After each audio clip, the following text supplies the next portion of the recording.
कल मेरे को जिम में बंदा मिला, बोला कि भैया आपकी बॉडी काफ़ी अच्छी है। ये सुन के मुझे काफ़ी अच्छा लगा, मैंने ठीक है प्रोग्रेस हो रही है। बट फिर वो बोला कि सर आप BCAA लेते हो क्या, या फिर वे लेते हो क्या, या फिर आप ये ग्लूटामिन ये क्रिएटिन ये सब लेते हो क्या। तब मैंने पूछा भाई ऐसे क्यों बोल रहा है। तब बोलता है कि हमारे ट्रेनर ने बोला है कि अगर आप BCAA नहीं लोगे तो आप ज़्यादा वेट नहीं उठा पाओगे, आप फैटीग हो जाओगे, आपको मज़ा नहीं आएगा वर्कआउट करने में। तो वही मैं ये सुन के शॉक रह गया कि ये क्या बोल रहा है। मतलब कुछ भी जिनको नहीं पता होता सप्लीमेंट के बारे में, उन्हें ये ट्रेनर, जिम के ट्रेनर और भी बाकी कंपनियां कुछ भी बनाती है, उल्लू बनाती है। तो आज मैं आपको BCAA के बारे में सब कुछ बताऊंगा और मैं प्रॉमिस करता हूँ कि ये वीडियो देखने के बाद आपको किसी भी दूसरे BCAA की वीडियो देखने की कोई ज़रूरत नहीं पड़ेगी। इसमें सब कुछ क्लियर हो जाएगा। और अगर आपको केवल ये पता करना है कि आपको BCAA लेना चाहिए या फिर नहीं, तो इस वीडियो के सीधा एंड में चले जाओ, ये वाला पोर्शन स्किप कर दो। उसमें मैंने समझाया है कि इस BCAA लेना है या नहीं। और अगर आपको डिटेल समझना है कि BCAA लेना है, क्यों लेना है, क्या काम करते हैं, क्या साइड इफेक्ट है, क्या बेनिफिट्स है, कैसे काम करता है, तो ये वीडियो पूरा एंड तक देखना। तो हाय गाइस, मेरा नाम है रिस्टार और आपका स्वागत है एक और वीडियो पे। तो चलो शुरू करते हैं। देखो सबसे पहला सवाल कि आखिर BCAA होते क्या हैं। हमारी बॉडी में 20 अमीनो एसिड चाहिए होते हैं मसल प्रोटीन सिंथेसिस के लिए। उसमें से 9 एसेंशियल जो कि होते हैं leucine, isoleucine, valine, tryptophan, phenylalanine, methionine, threonine, lysine और हिस्टीडीन।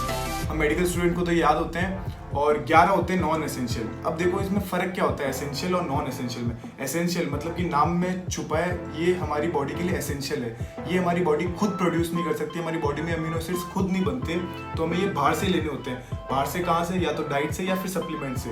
और 11 नॉन एसेंशियल मतलब कि उन्हें हमारी बॉडी प्रोड्यूस कर सकती है, इसलिए हमें उनको बाहर से अपनी डाइट से लेने की ज़रूरत नहीं है, हमारी बॉडी उनको प्रोड्यूस कर रही है। इन 9 एसेंशियल अमीनो एसिड्स में भी 3 होते हैं branch chain amino acids, leucine, isoleucine और वैलिन। अब इनको ब्रांच चेन अमीनो एसिड्स क्यों कहते हैं, क्योंकि इनके केमिकल स्ट्रक्चर में एक एक्स्ट्रा ब्रांच होती है। तो जो इनसे प्रोटीन बनता है, जो इनसे पॉलीपेप्टाइड्स बनती है, उनमें भी क्रॉस लिंकिंग ज़्यादा होती है, ब्रांचिंग ज़्यादा होती है, तो उनसे बनने वाला प्रोटीन काफ़ी ज़्यादा स्टेबल होता है। अब बात करते हैं कि हमें इसको लेने की आखिर ऐसी ज़रूरत क्यों है। देखो इसके अंदर 3 ब्रांच चेन अमीनो एसिड्स 3 होते हैं, ल्यूसीन, आइसोल्यूसिन और वैलिन। जो इसमें ल्यूसीन है वो सबसे ज़्यादा इंपॉर्टेंट है। जब अपन वर्कआउट करते हैं तब ल्यूसीन गायब होता रहता है, डिमिनिश होता रहता है बॉडी से, तो इसको रिप्लेस करने की जरूरत होती है या तो अपने डाइट से या फिर सप्लीमेंट से। अब ल्यूसीन एक ट्रिगरिंग फैक्टर होता है मसल प्रोटीन सिंथेसिस के लिए। जैसे कि अपनी गाड़ी को ऑन करने के लिए बैटरी की जरूरत होती है, जब तक बैटरी का स्पार्क नहीं होगा तब तक गाड़ी ऑन नहीं होगी। और एक बार गाड़ी ऑन हो जाती है तो फ्यूल का कंबशन होता रहता है, फ्यूल जलता रहता है, गाड़ी चलती रहती है। उसी प्रकार मसल प्रोटीन सिंथेसिस को ट्रिगर करने के लिए, स्टार्ट करने के लिए ल्यूसीन की जरूरत होती है। और एक बार ल्यूसीन आ गया, ल्यूसीन ने वो ट्रिगर कर दिया मसल प्रोटीन सिंथेसिस, फिर क्या है, फिर तो ब्लड से अमीनो एसिड्स आते रहेंगे और मसल प्रोटीन सिंथेसिस चलता रहेगा। बट उसको शुरू करने के लिए किसकी जरूरत होती है, ल्यूसीन की। वो हमें कहाँ से मिलता है, BCAA से। दूसरा, अब बात करते हैं इसके बेनिफिट्स क्या है। उसमें सबसे पहला है मसल बिल्डिंग प्रॉपर्टी। सबने ये सुना होगा BCAA लेंगे तो आपकी मसल बनेगी। अब ऐसा क्या होता है, जो अपना मसल प्रोटीन सिंथेसिस होता है उसमें 35% जो अमीनो एसिड्स यूज होते हैं वो होते हैं ब्रांच चेन अमीनो एसिड। मैंने अभी आपको कहा 20 अमीनो एसिड चाहिए होते हैं प्रोटीन सिंथेसिस के लिए, उसमें से 9 एसेंशियल, 11 नॉन एसेंशियल। उसमें भी मसल प्रोटीन सिंथेसिस के लिए जो मेन 35% अमीनो एसिड्स यूज होते हैं वो होते हैं ब्रांच चेन अमीनो एसिड्स, और उसमें भी मेनली ल्यूसीन। तो अगर आप BCAA ले रहे हो तो डेफिनेटली आपका मसल प्रोटीन सिंथेसिस बढ़ जाएगा। बट केवल BCAA लेने की या फिर सप्लीमेंट लेने की जरूरत है ना। अगर आप अपनी डाइट से अच्छा प्रोटीन ले रहे हो, इनफ क्वांटिटी में प्रोटीन ले रहे हो, तो आपको BCAA लेने की कोई जरूरत नहीं है। वहां से भी आपको अमीनो एसिड्स मिल जाएंगे, वहां से भी BCAA मिलेंगे, तो प्रोटीन सिंथेसिस चलता रहेगा। दूसरा, ये आपकी फैटीग लिमिट कर देता है, मतलब कि आपको वर्कआउट के दौरान थकान नहीं होती। अब इसका क्या फंडा है समझो। हमारे बॉडी में एक अमीनो एसिड होता है ट्रिप्टोफैन, मेनली ब्रेन में होता है, वो उससे सीरोटोनिन बनता है ब्रेन में। और अगर आपकी बॉडी में सीरोटोनिन है तो आपको इतना खुश रहोगे, हैप्पी हार्मोन कहते हैं इसे। अगर सीरोटोनिन का लेवल है तो आपको किसी चीज़ की जरूरत नहीं है, ना बीवी, ना बंदी, ना पैसे, किसी चीज़ की जरूरत नहीं है, आप यूं ही खुश रहोगे। अब जब अपन वर्कआउट करते हैं तो मसल कटती फटती है, जब मसल कट रही फट रही है तो मसल में रिकवरी उसी टाइम शुरू होने लग जाती है।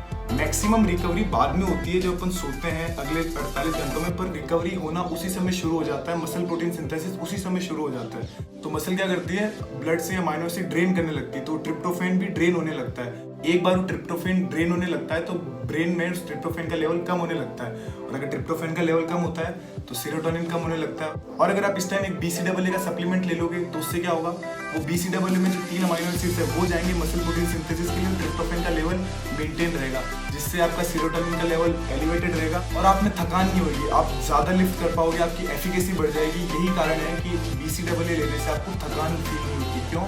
क्योंकि सेरोटोनिन का लेवल बढ़ा हुआ रहता है। तीसरा इसका क्या फायदा होता है, वेट लॉस। अगर आप इसे ग्लूटामिन के साथ लोगे वेट लॉस के दौरान तो इसकी एफिकेसी बढ़ जाएगी। अब इसका वेट लॉस का क्या फंडा है समझाता हूँ। क्या होता है कि जब अपन फैट लॉस या फिर वेट लॉस कर रहे होते हैं तो अपन कैलोरिक डेफिसिट में चलते हैं। अब कैलोरिक डेफिसिट में चलने से क्या होता है, हमारी बॉडी को आगे एक सर्वाइवल मोड में चल रही है, एनर्जी आगे कम है, तो अगर आप बहुत ज़्यादा डेफिसिट में चल जाओगे तो उसको एनर्जी प्रोवाइड करने के लिए हमारी बॉडी में मसल टूटने लगती है, हमारी बॉडी के प्रोटीन सोर्स टूटने लगते हैं। और उसमें भी मोस्ट प्रायोरिटी पे जो सबसे पहले टूटता है वो क्या है, अपना मसल प्रोटीन। तो हम यही तो चाहते हैं कि हमारी मसल मेंटेन रहे, मसल मास प्रिजर्व रहे, मसल टूटे नहीं। और अगर आप बहुत ज़्यादा कैलोरी डेफिसिट में चल जाओगे, बहुत ज़्यादा टाइम के लिए भूखे रहोगे तो मसल टूटने लगती है। और इस टाइम अगर आप BCAA लेते हो वर्कआउट से पहले या वर्कआउट के दौरान तो क्या करता है, अगर वो मसल टूट भी रही है तो भी क्या होगा, वो अमीनो एसिड्स जाएंगे, अमीनो एसिड्स का लेवल वापस रिस्टोर हो जाएगा। तो अगर मसल टूटी भी है तो भी वापस बन जाएगी, और अगर टूटने को है तो वो टूटने से बच जाएगी, मतलब कि आपकी मसल्स प्रिजर्व रहेगी। तो अल्टीमेटली BCAA लेने से अपना मसल ब्रेकडाउन बच जाता है और मसल प्रिजर्व रहती है।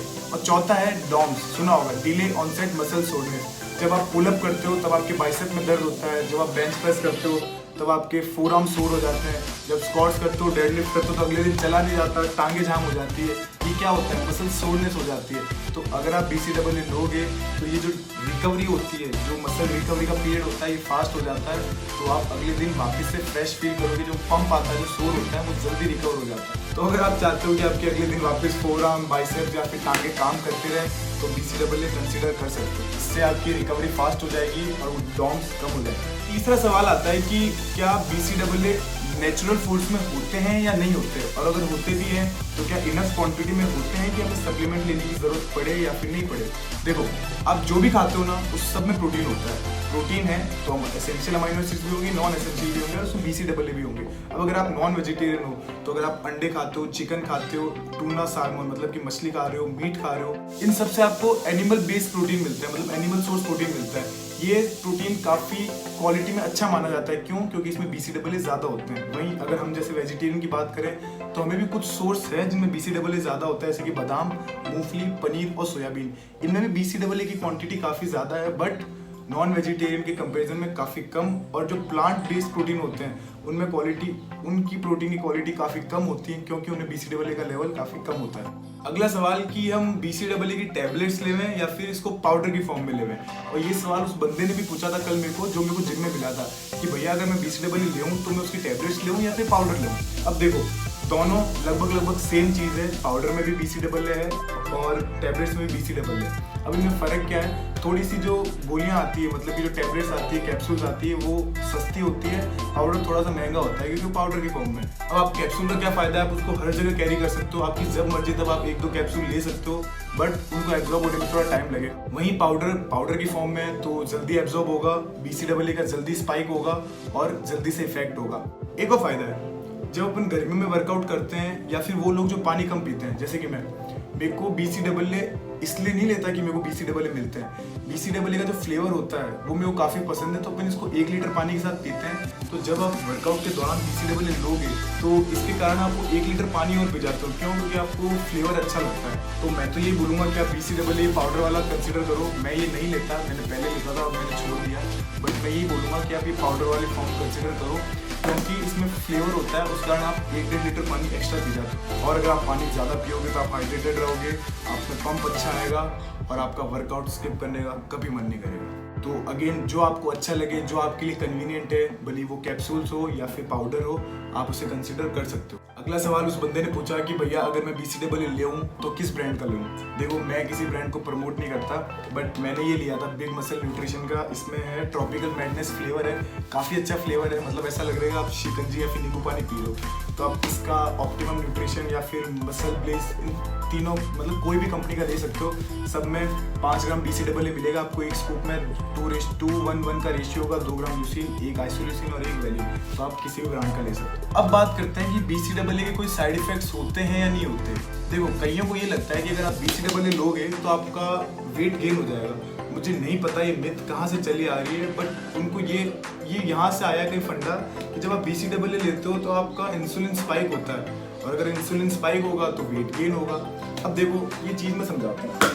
देखो हमारा इंसुलिन हमेशा स्पाइक होगा जब भी हमारे ब्लड में या तो ग्लूकोज मतलब सिंपल शुगर्स एब्जॉर्ब होती है, या फिर अमाइनो एसिड्स एब्जॉर्ब होते हैं, या फिर फैटी एसिड्स एब्जॉर्ब होंगे, तो इंसुलिन हमेशा स्पाइक होगा। अब 10 ग्राम BCAA में केवल 40 कैलोरीज होती है, तो आप बताओ कि हमारा वेट गेन कहाँ से होगा। अब ये बात सही है कि जब आप BCAA लेते हो तब आपका इंसुलिन स्पाइक होता है, जैसे आप BCAA लेते हो ब्लड में एब्जॉर्ब होते हैं, तो वो जो इंसुलिन स्पाइक होता है वो होता तो है बट बहुत टेम्परेरी पीरियड के लिए होता है। तो ये बिल्कुल गलत है कि BCAA लेने से आपका वेट गेन होता है, ऐसा नहीं होता। तो आगे से इस चक्कर में मत फंसे। अगला सवाल कि BCAA कब लेना चाहिए। देखो अगर आप फैट लॉस कर रहे हो, वेट लॉस कर रहे हो, तो आप BCAA प्री वर्कआउट लो, वर्कआउट से आधे घंटे पहले लो। इससे क्या होगा कि जब अगर आपका वर्कआउट लंबा चला जाएगा, कैलोरी डेफिसिट में तो पहले से चल रहे हो, और अगर वर्कआउट लंबा चला जाएगा तो मसल ब्रेकडाउन के चांसेस है, मसल टूटने के चांसेस है। तो BCAA लेने से आपकी मसल प्रिजर्व रहेगी, मसल ब्रेकडाउन बच जाएगा। और अगर आप बल्किंग कर रहे हो या फिर मसल बिल्डिंग कर रहे हो तो आप इसे इंट्रा वर्कआउट लो, इससे आपकी एनर्जी ज़्यादा रहेगी वर्कआउट के दौरान, आपको फेटिक नहीं होगी, थकान नहीं होगी, और तीसरा आप जल्दी रिकवर होगे। तो डॉम्स वाला जो चीज़ बताई थी मैंने वो भी जल्दी हो जाएगी। तो इससे आप इंट्रा वर्कआउट कंसिडर करो, और इससे आप वो आखिरी के 1 से 2 रेप्स जरूर एक्स्ट्रा परफॉर्म कर पाओगे। अब बात करते हैं कि BCAA किसको लेना चाहिए। देखो अगर आप एथलीट हो, बॉडी बिल्डर हो, कोई भी स्पोर्ट्स खेलते हो, volleyball, swimming, football, running, cycling, कुछ भी, अगर आपकी डाइट में प्रोटीन कम है, अगर आपको अपनी डाइट से प्रोटीन कम मिल रहा है तो आप इसको डेफिनेटली ले सकते हो, कोई दिक्कत नहीं है। और अगर आपके स्पोर्ट्स सेशन बहुत लंबे रहते हैं, आपका वर्कआउट का सेशन बहुत ज़्यादा लंबे रहते हैं, आप इंटेंस वर्कआउट करते हो, ज़्यादा टाइम के लिए करते हो, बहुत ज़्यादा हार्डवर्क करते हो, तो इसको डेफिनेटली कंसिडर करो। ये आपकी काफ़ी मदद करेगा, कोई बट नहीं है, आप इसको डेफिनेटली लो, आपकी काफ़ी ज़्यादा हेल्प होगी वर्कआउट में इसको लेने से। अब हम उस सवाल पे आ गए जो मैंने शुरुआत में कहा था कि हमें BCAA लेने चाहिए या फिर नहीं। देखो मैं इसके बेनिफिट्स बता चुका हूँ। इससे रिकवरी जल्दी होती है, ये मसल बिल्डिंग के लिए अच्छा है, इससे फैटिग नहीं होती, इससे एनर्जी, आपका एनर्जी लेवल बढ़ा हुआ रहता है। तो क्या हम इसे लेवें या फिर नहीं लेवें। देखो अगर आप एक वेल राउंडेड डाइट, बहुत अच्छी डाइट, सिंपल डाइट लेते हो तो आपको अपनी डाइट से सारे टाइप के अमाइनो एसिड्स मिल जाएंगे, आपको BCAA लेने की कोई ज़रूरत नहीं है। जो भी लोग BCAA की बात करें वो definitely as a supplement whey protein जरूर कंज्यूम करते होंगे, और आप किसी भी ब्रांड का वे प्रोटीन उठा के देख लो, उसमें 4.5 से 6 ग्राम पर स्कूप BCAA होते ही हैं। तो एक स्कूप अलग से BCAA लेने की बजाय आपको एक स्कूप एक्स्ट्रा वे कंज्यूम कर सकते हो। उसमें आपको इन 4.5 से 5 ग्राम BCAA के अलावा और भी टाइप के एसेंशियल अमीनो एसिड मिल जाएंगे। तो मैं आपको यही बोलूँगा कि आप BCAA ना लेके वे प्रोटीन कंज्यूम करो। उसमें आपको ना केवल ये 3 BCAAs मिलेंगे बल्कि उसके अलावा 17 और भी अमाइनो एसिड्स मिल जाएंगे, एसेंशियल और नॉन एसेंशियल भी। और दूसरा डाइट, अगर आपको अपनी डाइट से इनफ अमाउंट में प्रोटीन मिल रहा है, अगर आपका प्रोटीन इंटेक 2 ग्राम पर kg ऑफ बॉडी वेट है, तो आपको BCAAs की कोई ज़रूरत नहीं है। बस एक बात है, हम जैसे हम वेजिटेरियन की हर जगह धज्जियाँ उड़ती हैं, हम हर जगह अपनी नाक कटवाते फिरते हैं, हमें BCAAs की ज़रूरत पड़ सकती है क्योंकि हमारी डाइट में हमें प्रोटीन कम पड़ता है, तो हम इसको ले सकते हैं। बट अगेन BCAAs की कोई ज़रूरत नहीं है अगर आपकी डाइट में प्रोटीन ज़्यादा है। और अगर मेरे को फैट लॉस कर रहा हूँ तो मैं BCAAs क्या करूँगा, 15 से 20 मिनट पहले लूँगा। क्यों? क्योंकि सिंपल अमाइनो एसिड्स है, जल्दी एब्जॉर्ब होते हैं। अगर मैं वे लेता हूँ तो वे क्या है, प्रोटीन है, वो अंदर जाएंगे, पहले टूटेंगे, वो अमाइनो एसिड्स में कन्वर्ट होंगे और फिर एब्जॉर्ब होंगे। BCAAs डायरेक्ट पाउडर है, अमाइनो एसिड्स की फॉर्म में पाउडर है, ये जाएंगे, जल्दी से एब्जॉर्ब हो जाएंगे। तो अगर मैं एक डाइट, प्रोटीन रिच डाइट आधे से 1 घंटे पहले लेता हूँ वर्कआउट के, तो वो भी सेम काम करेगी जो कि BCAAs करते हैं 15 से 20 मिनट पहले वर्कआउट के। तो वापस बोलूँगा, अगर आपको अपनी डाइट से इनफ प्रोटीन मिल रहा है तो कोई ज़रूरत नहीं है BCAAs लेने की। और अगर आपकी डाइट में प्रोटीन कम है तो आप BCAA को कंसीडर कर सकते हो। और मैंने आपको इसके बारे में सब कुछ बता दिया है, तो शायद अब आपको कोई भी और वीडियो देखने की ज़रूरत नहीं पड़ेगी कि हमको BCAA लेना चाहिए या नहीं लेना चाहिए और ये क्या करता है। आई होप कि आपको वीडियो पसंद आया होगा, और अगर पसंद आया हो तो इस वीडियो को लाइक ज़रूर करना, और अगर चैनल पर नए हो तो नीचे एक लाल कलर का सब्सक्राइब का बटन है, उसको दबा के क्लिक कर दो, घंटा बजा दो। मिलता हूँ आपसे अपने नेक्स्ट वीडियो में, तब तक के लिए खाते रहो, पीते रहो, खेलते रहो, मस्त रहो, बाय।